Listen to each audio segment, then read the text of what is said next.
మన రాష్ట్రంలో వైద్య సేవలు అందిస్తున్న గ్రామీణ వైద్యులందరికీ నమస్కారం. చిన్నప్పుడు వడదెబ్బ అంటే నేనేమనుకునేదాన్నో చెప్పమంటారా అండి? వడ అంటే మనం రోజు టిఫిన్లో తినే వడ ఉంటుంది కదా, అది మొహంకి విసిరి కొడితే కలిగే దెబ్బనే వడదెబ్బ అని అనుకునేదాన్ని. కానీ ఆ తర్వాతే తెలిసిందండి, ఎండ వేడిమి వల్ల వచ్చే ఒక ప్రమాద పరిస్థితిని వడదెబ్బ అంటారని.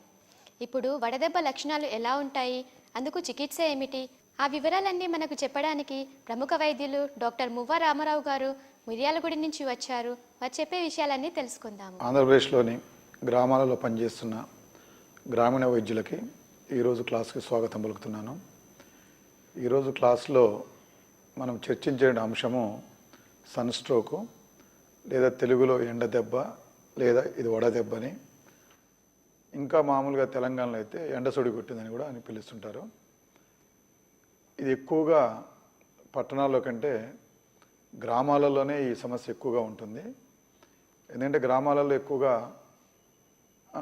ఇళ్ళల్లో కానీ లేదంటే బయట కానీ, ఇళ్ళు కూడా చాలా వరకు రేకులు ఇల్లు ఉండటము, లేదా చిన్న చిన్న ఎత్తు తక్కువ ఉన్నటువంటి గుడిసెలు ఉండటము, ఉదయమే 9:30-10 గంటలకి పనులలో పోవటం వల్ల ఎండ వేడిగా ఎక్కువ ఉండేటువంటి నెలల్లో, ముఖ్యంగా మార్చి నుంచి మొదలవి మార్చి, ఏప్రిల్, మే, జూన్, జూలై, వీటిల్లో మే నెల, జూన్, ఏప్రిల్లో చాలా ఎండ తీవ్రత ఎక్కువగా ఉంటుంది. ఆ సమయంలోనే మనకి ఈ సమస్య చాలా ఎక్కువగా వస్తున్నది. ఎందుకంటే ఈ ఎండ దెబ్బ కానీ, వడదెబ్బ కానీ, లేదా సన్ స్ట్రోక్ కానీ, దీని యొక్క ప్రాముఖ్యతను మనం తెలుసుకోలేకపోతే, దీని తీవ్రతను గుర్తించలేకపోతే దీని ద్వారా మృత్యువాత కూడా పడతారు, మరణం కూడా సంభవిస్తుంది. మనం ప్రతి సంవత్సరం చూస్తుంటాము, పేపర్లో చదువుతుంటాము, ఎండ దెబ్బకి ఇంతమంది చనిపోయారు ఈ జిల్లాలో సన్ స్ట్రోక్ ఇంతమంది ఎఫెక్ట్ అయ్యారని మనం చూస్తున్నాము. అందుకోసమనే ఇది దాదాపు ప్రివెంట్ చేయగలిగేది. ఒకవేళ అనుకోకుండా ఎండలో పనిచేయాల్సినటువంటి పరిస్థితి ఏర్పడితే దానికి తేలికపాటి వైద్యం చేయగలిగితే, ఎందుకంటే ఈ వైద్యానికి పెద్ద పెద్ద పరికరాలు అవసరం లేదు, పెద్ద ఆసుపత్రులు అవసరం లేదు. సమస్యను అర్థం చేసుకొని ఆ వేడిమిని, శరీరంలో ఉన్న ఎండ వేడిమిని తగ్గించగలిగే వైద్యం చేస్తే పూర్తిగా మామూలు పరిస్థితికిలో పేషెంట్ వస్తాడు. అంటే మనం మృత్యుని మనం అరికట్టవచ్చు. మనం దీని డీటెయిల్స్కి, వివరాల్లోకి వెళ్ళబోయే ముందు, మనిషి శరీర నిర్మాణము బయట జరిగేటువంటి మార్పుల్ని, ఉష్ణోగ్రతలో జరిగే ఆ మార్పుల్ని తట్టుకోవటానికి శరీరం లోపట నిర్మాణంలో సెల్ఫ్ కంట్రోల్ అంటారు. స్వతంత్రంగానే మానవ శరీరము తన యొక్క టెంపరేచర్ని తను కంట్రోల్ చేసుకుంటుంది. ఆ కంట్రోల్ చేసుకునే క్రమంలో శరీరంలో మొత్తం పైన టెంపరేచరు 98.4 డిగ్రీలు, ఇది మామూలు టెంపరేచరు. ఈ టెంపరేచర్ ఎప్పుడు ఉండేటట్టు శరీరంలో కంట్రోల్ ఉంది. ఆ కంట్రోల్ అనేది మనిషి యొక్క మెదడులో, హైపోథాలమస్లో, అంటే ఉష్ణోగ్రతని కంట్రోల్ చేయగలిగే కేంద్రము ఉండటం వల్ల అది ఫ్లక్చువేషన్స్ వచ్చే సమయాల్లో, అంటే చలికాలంలో కానీ, మామూలు ఎండాకాలంలో కానీ, బయట జరిగే వాతావరణంలో వచ్చే మార్పుల్ని, ఎండ వేడి వచ్చే మార్పుల్ని శరీరంలో ఒక మేర వరకు అది కంట్రోల్ చేయగలుగుతుంది. అది కంట్రోల్ చేయలేని పరిస్థితి ఏర్పడ్డప్పుడు మాత్రమే మనకి ఎండ దెబ్బని తగులుతూ ఉంటుంది. అందుకోసం శరీరంలో మనం మామూలుగా అన్నం తింటూ ఉంటాము, దాంతోపాటు నీళ్లు తాగుతాము, దాంతోపాటు గాలి ద్వారా ఆక్సిజన్ తీసుకుంటాము. మనం తిన్నటువంటి ఆహార పదార్థము, కార్బోహైడ్రేట్స్, గ్లూకోజ్ కానివ్వండి, ఇది ఆక్సిజన్తో కలిసి మనకు శక్తిని ఇస్తుంది. దాంతోపాటు శక్తితో పాటు కొంత ఉష్ణోగ్రత కూడా మనలో విడుదలవుతుంది.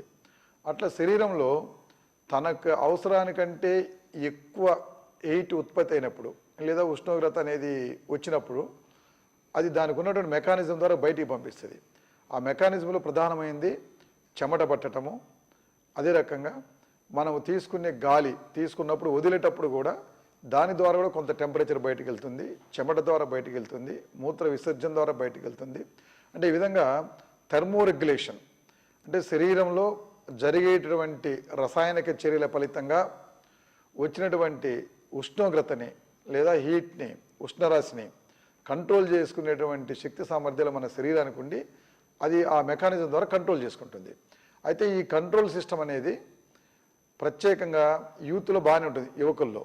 కానీ అదే బాగా చిన్నపిల్లల్లో, ముసలి వాళ్ళల్లో, వీళ్ళల్లో కొంచెం ఈ రెగ్యులేటరీ సిస్టమ్ అంతా పటిష్టంగా ఉండక వీళ్ళే తొందరగా ఈ బయట ఉన్నటువంటి ఉష్ణోగ్రతకి ఎండవేడికి చాలా ఎక్కువగా ఇబ్బంది పడేది ఈ వృద్ధులు, చిన్నపిల్లలే.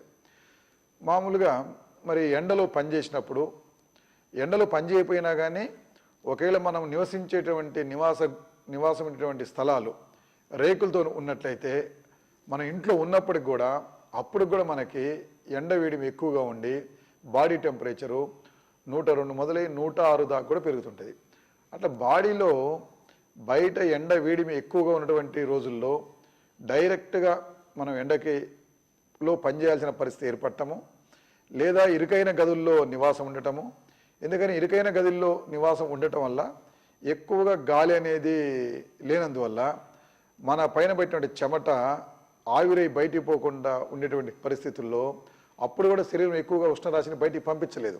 అదే రకంగా కొన్ని కండిషన్లో కొంతమందికి చెమట గ్రంథులు మూసుకుపోయి ఉన్నందువల్ల, చెమట తక్కువగా పట్టినందువల్ల కూడా మనకి మన శరీరంలో వచ్చినటువంటి ఉష్ణాన్ని బయటికి పోయినటువంటి పరిస్థితి ఏర్పడితే అప్పుడు కూడా శరీరములో ఉష్ణోగ్రత పెరుగుతుంది.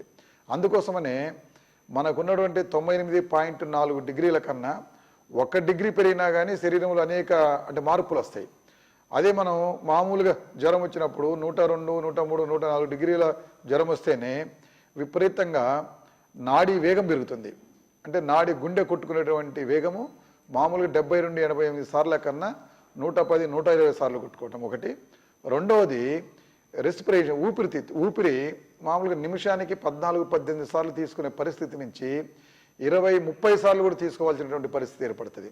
విపరీతమైనటువంటి నీరసం వస్తుంది, కాళ్ళన్నీ గుంజడం, ఇవన్నీ కూడా ఈ లక్షణాలన్నీ కూడా ఏర్పడతాయి. ఈ లక్షణాలన్నీ ఎందుకు ఏర్పడతాయంటే ఎప్పుడైతే మనం ఎండ వేడిమికి సన్ స్ట్రోక్ గురవుతామో, వడదెబ్బకు గురవుతామో అప్పుడు బాడీలో పెరిగినటువంటి టెంపరేచర్ ఫలితంగా మన శరీర అవయవాలన్నింటిలో కూడా నీరు, కావలసినంత నీరు లేక నీరు ఆవిరైపోతుంది. అంటే మొట్టమొదటిగా శరీరంలో ద్రవ పదార్థం యొక్క కొరత ఏర్పడుతుంది. దాంతోపాటు శరీరంలో ఎప్పుడైతే ఉష్ణోగ్రత పెరుగుద్దో శరీరంలో ప్రతి అవయానికి కూడా కావలసినటువంటి ఆక్సిజన్ యొక్క అవసరం ఎక్కువ అవుతుంది. మామూలుగా 1 లీటర్ ఆక్సిజన్ అవసరం అయితే టెంపరేచర్ పెరిగినప్పుడు 3-4 లీటర్ల ఆక్సిజన్ అవసరం ఎక్కువ అవుతుంది. అంటే మామూలుగా ఉన్న పరిస్థితి కంటే శరీరంలో ఉష్ణోగ్రత పెరిగినప్పుడు ఆక్సిజన్ యొక్క డిమాండ్ ఎక్కువ అవుతుంది.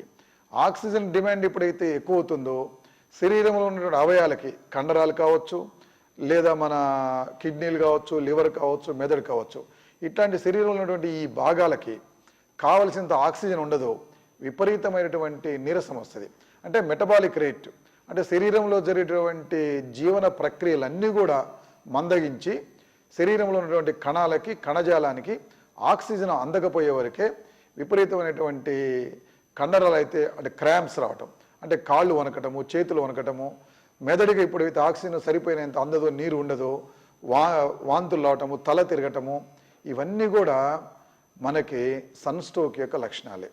అంటే సన్ స్ట్రోక్ యొక్క లక్షణాలను అర్థం చేసుకోవడంలో మనం మొట్టమొదటిగా శరీరంలో ఉన్నటువంటి ఎండ వేడిమికి ఉష్ణోగ్రత పెరిగినందువల్ల నీరు పోవటము, ఈ నీరు పోయినందువల్ల శరీరంలో సర్క్యులేషన్ కావాల్సినటువంటి రక్తం యొక్క వాల్యూమ్ తగ్గటము, దాని ద్వారా ఆక్సిజన్ యొక్క ఎంతైతే ఆక్సిజన్ కావాలో అంత ఆక్సిజన్ అందుబాటులో లేకపోవటము, వీటన్నిటి ఫలితంగా కణజాలాలలో జరిగేటువంటి రసాయనిక చర్యలు, జీవన ప్రక్రియలన్నీ మందగించడం ద్వారా మనిషి పూర్తిగా కాన్షియస్ అంటే చైతన్యాన్ని కోల్పోయి పూర్తిగా కోమాలో పోయేటువంటి పరిస్థితి కూడా ఏర్పడుతుంది.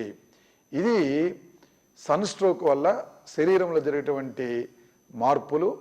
ఈ మార్పుల్లో మనము మన దగ్గరకు వచ్చినప్పుడు మనం పేషెంట్ని గమనించాల్సింది ఏమిటంటే ముందుగా టెంపరేచర్ ఎంత ఉన్నది రికార్డ్ చేసుకోవాలి, తర్వాత రక్త ప్రెషర్, బ్లడ్ ప్రెషర్ ఎంత ఉన్నది రికార్డ్ చేయాలి, నాడీ వేగం ఎంత ఉన్నది, అంటే గుండె అంటే మన రక్తపోటుతో పాటు నాడీ వేగం అంటే గుండె ఎన్నిసార్లు కొట్టుకుంటుందని పరిశీలించడానికి నాడీని లెక్క పెట్టడము, నాడీ ఎంత నిమిషానికి ఎన్నిసార్లుగా మనం లెక్క పెట్టగలుగుతున్నాము, అసలు నాడి మనం పట్టుకుంటే నాడిని కనుక్కోగలుగుతున్నామా లేదా, ఇవి చూసుకొని టెంపరేచరు 100 డిగ్రీలు దాటితే మనం దాన్ని తక్షణమే చేయాల్సింది. ఇక్కడ గుర్తుపెట్టుకోవాల్సింది ఏంటంటే మామూలుగా ఏదైనా టైఫాయిడ్ జ్వరము, లేకపోతే వైరల్ ద్వారా వచ్చే జ్వరాలు, లేదంటే మలేరియా జ్వరాలు, వీటువంటి వాటిల్లో మనం 100 డిగ్రీలు 100 దాటగానే తక్షణం మనం పారాసిటమాల్ టాబ్లెట్ పారాసిటమాల్ ఇంజెక్షన్ ఇస్తాము.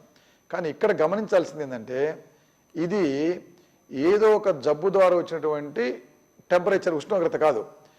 ఎండలో తిరిగినందువల్ల ఆ ఎండ వేడిమికి మనిషి శరీరంలోని థర్మోరెగ్యులేషన్ ఉష్ణోగ్రతని కంట్రోల్ చేయగలిగినటువంటి పరిస్థితిని దాటింది కాబట్టి అప్పుడు శరీరము విపరీతంగా వేడెక్కింది. దాన్ని చల్లార్చడానికి మందుల కంటే కూడా మనము తడిగుడ్డ వైద్యం అంటారు దాన్ని. అంటే మామూలుగా అయితే ఇంగ్లీష్లో కోల్డ్ స్పాంజ్ అని, మామూలు తెలుగులో చెప్పుకోవాలంటే తడిగుడ్డ వైద్యం. చల్లటి నీళ్లలో గుడ్డని ముంచి శరీరం మొత్తం పైన కప్పాలి. ఒక్కొక్కసారి ఎంతగా టెంపరేచర్ పెరుగుద్దంటే వడదెబ్బల్లో 106, 108 ఆ టెంపరేచర్లో మనిషి యొక్క మైండ్ పూర్తిగా డ్యామేజ్ అయ్యేటువంటి ప్రమాదకర పరిస్థితి కూడా ఉంది.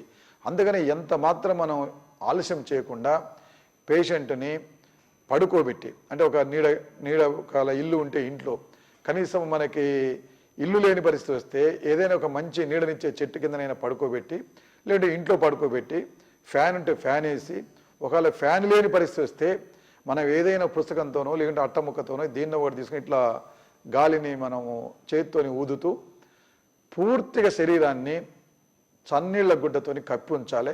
కప్పి ఉంచడమే కాకుండా ఆ చన్నీళ్ల గుడ్డని ఎండిపోకుండా శరీరం యొక్క ఉష్ణోగ్రత మినిమం 100 డిగ్రీలు వచ్చేదాకా తడుపుతూనే ఉండాలి.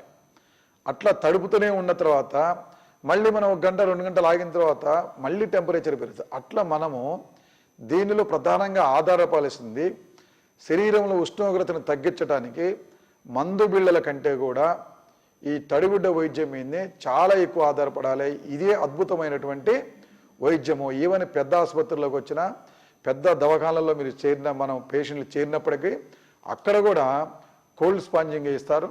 ఎందుకంటే ఇది పారాసిటమాల్ టాబ్లెట్లు తగ్గించలేటువంటి పనిని ఈ చల్లటి నీళ్ళ ద్వారా మనం బాగా 4-5 గంటల పాటు కష్టపడి తడిగుడ్డ నీళ్ళతో తుడిచి శరీరం మొత్తం. చాలామంది ఏమనుకుంటారంటే తడిగుడ్డ తోడడం అంటే గుడ్డని ముంచి తలపైన వేస్తారు. అది కాదు. తల, కాళ్ళు, చేతులు, పొట్ట, వీపు మొత్తం శరీరంలో ఒక్క అంగుళాన్ని కూడా వదలకుండా పూర్తిగా చల్లటి నీళ్ళలో మనం ముంచినట్లయితే, అసలు వీలుంటే నీళ్ల తొట్టిలో ముంచడం అనేది ఇంకా అద్భుతమైన పని. అప్పుడు మాత్రమే శరీరం యొక్క ఉష్ణోగ్రత తగ్గి, ఎందుకంటే ఇక్కడ ఉష్ణోగ్రత తగ్గపోతే శ్వాసితంగా మనం చేసేటువంటి లేట్ వల్ల ఏదో పారాసిటమాల్ టాబ్లెట్ వేసి తడిగుడ్డ ముంచి తలపైన ఉంచితే అట్లా 106, 107 డిగ్రీల పైన మనిషి కనుక 3-4 గంటలు ఉంటే శరీరంలో ముఖ్యమైనటువంటి అవయాలు దెబ్బతిని తర్వాత రిపేర్ చేయడానికి కూడా అవకాశం లేని పరిస్థితి ఏర్పడుతుంది. కాబట్టి ఇంత విగరస్గా ఇంత వేగంగా దీని తడిగుడ్డ వైద్యాన్ని మనం చేయాలి. ఇది చేస్తూనే వాంతులు ఒకవేళ లేకపోతే నోటి ద్వారా మనము నీళ్లలో షుగర్ వేసి దాంతోపాటు కొద్దిగా ఉప్పు వేసి ఆ నీళ్ళని తాపించాలి. దాన్ని తాపిస్తూ ఒకవేళ నీ దగ్గర గ్లూకోజ్ ఇవ్వడానికి కూడా అవకాశం ఉంటే ఇంట్రాక్యాత్ పెట్టి ఐవీ పెట్టి దాని ద్వారా గ్లూకోజ్ కూడా ఎక్కించవచ్చు. అంతేకాకుండా ఆక్సిజన్ ఒకవేళ అందుబాటులో ఉంటే ఆక్సిజన్ కూడా ఇవ్వటం ద్వారా మనము శరీరానికి ఒక పక్క ఉష్ణోగ్రతను తగ్గిస్తున్నాము, ఇంకో పక్క నోటి ద్వారా తాపిస్తున్నాము. అదే పనిగా మనము ఐవీ లైన్ ద్వారా సెట్ పెట్టి దాని ద్వారా గ్లూకోజ్ కూడా ఎక్కిస్తూ ఆక్సిజన్ కూడా అందిస్తే పూర్తిగా వడదెబ్బకు కావాల్సినటువంటి పూర్తి వైద్య చికిత్స దాదాపు ఇదే చికిత్స మనం ఎక్కడ పోయినా ఏ ఆసుపత్రిలో ఇదే చికిత్స ఇస్తారు. ఈ చికిత్స ద్వారా మనము శరీరంలో ఉన్నటువంటి ముఖ్యమైన అవయాలను కాపాడుతూ టెంపరేచర్ని తగ్గిస్తూ ఒక 7-8 గంటల పాటు కష్టపడితే దాదాపు నార్మల్ పరిస్థితికి రోగి రావడానికి అవకాశం ఉంటుంది. ఇది ఈ చికిత్సని మీరు పర్ఫెక్ట్గా తెలుసుకోగలిగి నేర్చుకొని మీరు అమలు చేయగలిగితే, ఎందుకంటే వడదెబ్బకు మృతి చెందేది ఎండ చుడిలో కొట్టి ఎండ దెబ్బకి మృత్యువాత పడేది 199% మంది గ్రామాల్లోనే ఉంటారు. వాళ్ళు కూడా ప్రత్యేకంగా వ్యవసాయ కూలీలు ఉంటారు. ఎందుకంటే వాళ్ళ పొట్టకూటి కోసము గ్రామాల్లో పొలాల్లో పోయి పని చేసుకొని వాళ్ళు ఆ రకంగా ఈ ఎండ దెబ్బకి ఎక్కువ గురిపడతారు. కాబట్టి ఈ వైద్యం అనేది చాలా అద్భుతమైనటువంటి వైద్యము, మన ఎన్నో ప్రాణాలు కాపాడటానికి ఉపయోగపడుతుంది. అదేవిధంగా మరి అసలు ఎండాకాలంలో వడదెబ్బ తగలకుండా, వడదెబ్బ తగిలినా కానీ తక్కువ స్థాయిలో నష్టపోయేదానికి ఏం జాగ్రత్తలు తీసుకోవచ్చు, ఆ జాగ్రత్తలు కూడా మనం వాళ్ళకి చెప్పాల్సి ఉంటుంది. ఎప్పుడైనా ఎండకి పనికి పోయేటప్పుడు వాళ్ళకి మొట్టమొదటి మనం చెప్పాల్సింది, ఎండాకాలంలో ఎక్కడికి పోయినా నీళ్ల కూజాలు, పాతకాలాల్లో కూజాలు తీసుకొని పోయేవాళ్ళు, ఇప్పుడు కూడా వాళ్ళని తీసుకొని పొమ్మని చెప్పాలి.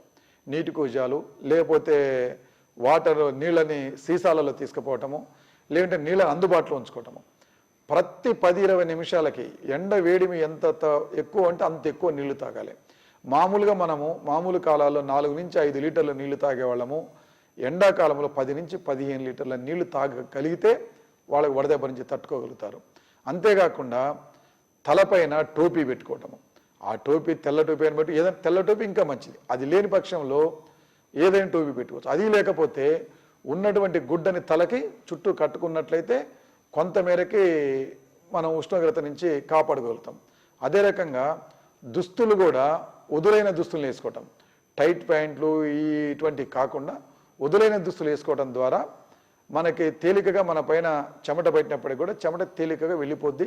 అదే రకంగా బయట వచ్చేటువంటి గాలి మన చర్మానికి తేలికగా తగిలి ఎక్కువ పట్టినటువంటి చెమటని వెమటెమ్మటి బయటికి పంపినందువల్ల ఇంకా ఎక్కువ చెమట రూపంలో వచ్చి శరీరంలోని ఉష్ణోగ్రతని కంట్రోల్ చేయడానికి ఉపయోగపడుతుంది. సో ఇక్కడ ఎండాకాలంలో సాధ్యమైనంత వరకు పని చేసేటప్పుడు కూడా మనము ఇవ్వవలసిన సూచనలు పనిచేసే వాళ్ళకి కంటిన్యూస్గా అదే పనిగా 5-6 గంటలు పని చేయకూడదు. 1 గంట 2 గంటలు పని చేసిన తర్వాత ఒక 10-20 నిమిషాలు పని ఆపి ఆ టైంలో నీళ్లు తాగి విశ్రాంతి మళ్ళీ తీసుకొని మళ్ళీ పని మొదలు పెట్టాలి. ఎందుకు ఇది పదే చెప్తున్నట్టే, ఎక్కువగా వీళ్ళు పొలాల్లో పనిచేసి కంటిన్యూస్గా ఉదయం 10 గంటలకు పోయి సాయంకాలం 4-5 గంటల దాకా పనిచేసేటువంటి క్రమంలో ఈ నీళ్లు తాగడం ఇవన్నీ జాగ్రత్తలు తీసుకుపోయినందువల్ల ఈ సమస్య వస్తుంది. కాబట్టి ఈ సమస్య రాకుండా ఉండాలంటే మనము ఇచ్చేటువంటి సూచనలు వాళ్ళకి చెప్పాలి. ఎండ దెబ్బ తగిలితే ఇంత తీవ్రమైన సమస్య ఎదురవుతుంది, కాబట్టి అది మీకు తగలకుండా ఉండాలంటే మీరు నీళ్ళనే నమ్ముకోవాలి, నీళ్ళని ఎక్కువగా తాగాలి. అదే పనిగా మీరు పని చేసేటప్పుడు కంటిన్యూస్గా అన్ని గంటలు కాకుండా 2 గంటలకు ఒకసారి గ్యాప్ ఇచ్చి పని చేసుకుని మళ్ళీ పని మొదలు పెట్టాలి. ఈ కనీస జాగ్రత్తలు పాటిస్తూ ఎండాకాలంలో పని చేసినట్లయితే చాలా వరకు వడదెబ్బను తప్పించుకోవచ్చు. అదే రకంగా వడదెబ్బ తగిలినట్లయితే మనం ఇందాక మీకు చెప్పినటువంటి ట్రీట్మెంట్ మీరు ఎప్పుడు మైండ్లో పెట్టుకోవాలి. ఈ ట్రీట్మెంట్లో మొట్టమొదటిది వడదెబ్బ తగిలినటువంటి పేషెంట్ని తక్షణమే నీడ దగ్గర కానీ ఒక ఇంట్లో కానీ పడుకోబెట్టి పూర్తిగా దుస్తులన్నీ తీసేసి చల్లటి నీళ్ళల్లో గుడ్డను ముంచి శరీరం పైన కప్పేయాలి. తర్వాత ఫ్యాన్ ఉంటే ఫ్యాన్ వేయాలి.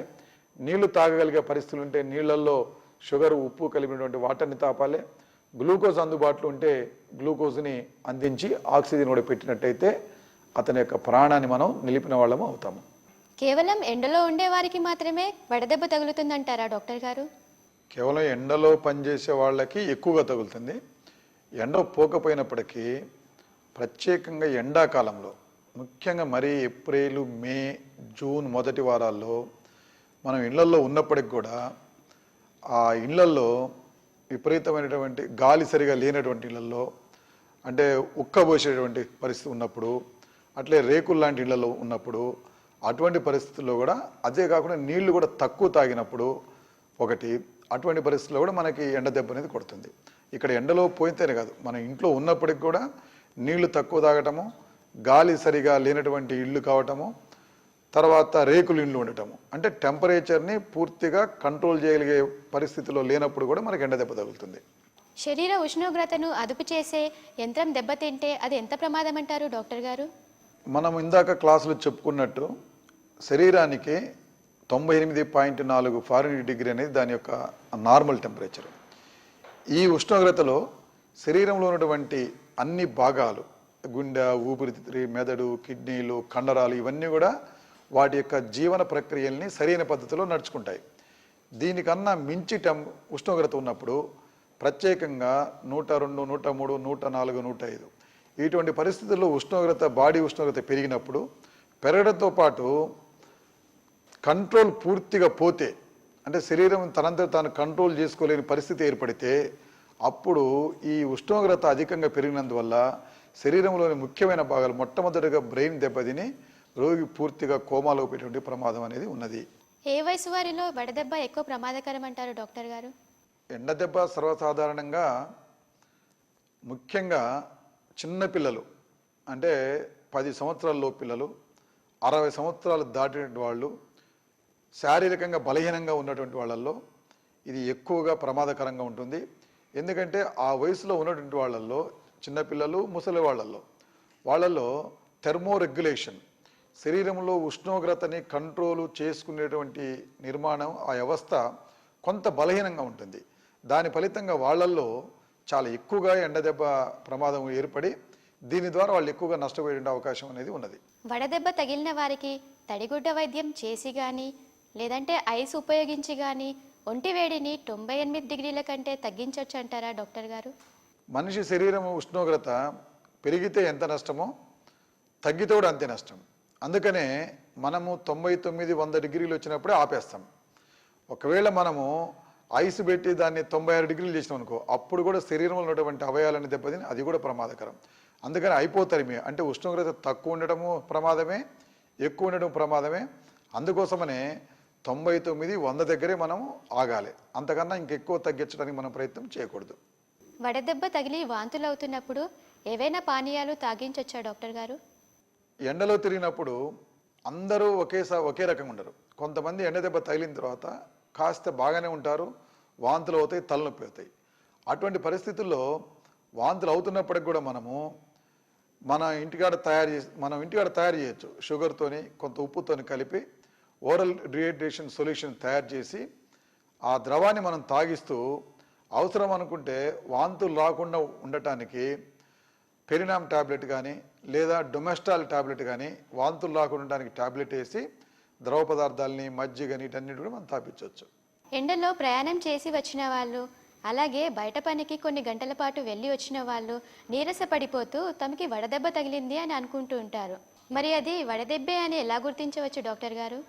ఎండలో పోయి వచ్చిన తర్వాత నీరసంగా ఉండి చెమట పట్టడం అనేది ఎండ దెబ్బ కొట్టడానికి ముందు ఉన్నటువంటి పరిస్థితి. ఆ పరిస్థితిలో మనం అతనికి చక్కగా నీళ్లు తాగమని చెప్పి ఫ్యాన్ కింద ఉన్నట్లయితే ఆ పరిస్థితి నుంచి తొందరగానే బయటపడతాడు. వడదెబ్బ గురించి ఇంతవరకు డాక్టర్ ఎం రామారావు గారు చెప్పింది విన్నారు కదండి. గ్రామీణ వైద్యులైన మీరు ఈ సూచనలన్నీ మీ సేవలో ఆచరిస్తారని ఆశిస్తూ సెలవు.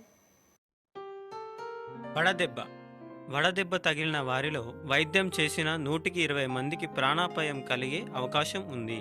మెదడులోని ఉష్ణోగ్రతను క్రమబద్ధం చేసే కేంద్రం పని విధానం దెబ్బతిన్నా, చర్మంలో స్వేద గ్రంథులు సరిగ్గా పనిచేయకపోయినా, చెమట పట్టడానికి అసలు శరీరంలో నీళ్లు లేకపోయినా, పట్టిన చెమటలు ఆవిరి కావడానికి గాలి వీచకపోయినా వడదెబ్బ ప్రమాదం ఉంటుంది. జ్వరం 100-102 ఫారెన్ హీట్ మధ్యకు చేరేదాకా ప్రథమ చికిత్సలో తడిగుడ్డ వైద్యం కొనసాగించాలి. జ్వరం ప్రతి 5 నిమిషాలకోసారి చూడాలి. పసిపిల్లలను, ముసలి వాళ్లను ఎండల్లో తిరగనీయరాదు. ఎండాకాలం ప్రయాణం చేయవలసి వస్తే రాత్రిపూట ప్రయాణం మంచిది.